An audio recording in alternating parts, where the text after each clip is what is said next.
একটা দেখে আসলাম, বাবা শিহরিত হইয়া গেছি। হে সে প্রকৃতি সৃষ্টি পৃথিবীতে যতদিন বাঁচাই রাখ, সুন্দরভাবেই রাখিস। কেন জানো?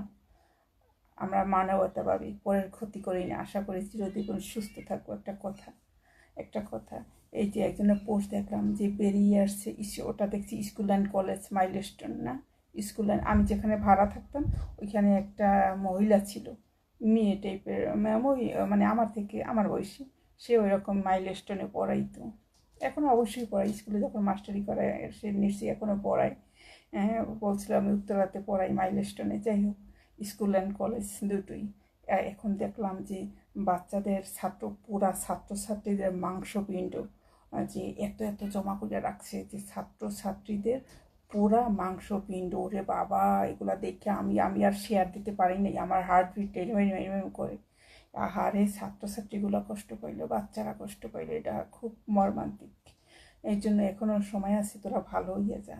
কত হিন্দুকে যে মারছিস এই যাবৎ, কত হিন্দুরা মরছে তার কোনো ঠিক নাই। এ জায়গা হিন্দুকে হয়রানি এক তৈলে তোকে অবমাননা হয়, দেশ ছাড়তে বাধ্য করিস, দেশ ছাড়তে তোরা বাধ্য করিস, হিন্দুকেও মারতেছিস, অবমাননা করতেছিস, কিছু হইলে তো আমি অনুভূতি লাগে। এখনও সময় আছে, তোরা ভালো হইয়া যান, না তোদের শাস্তি তোদের ওয়াল্লাই দেবে।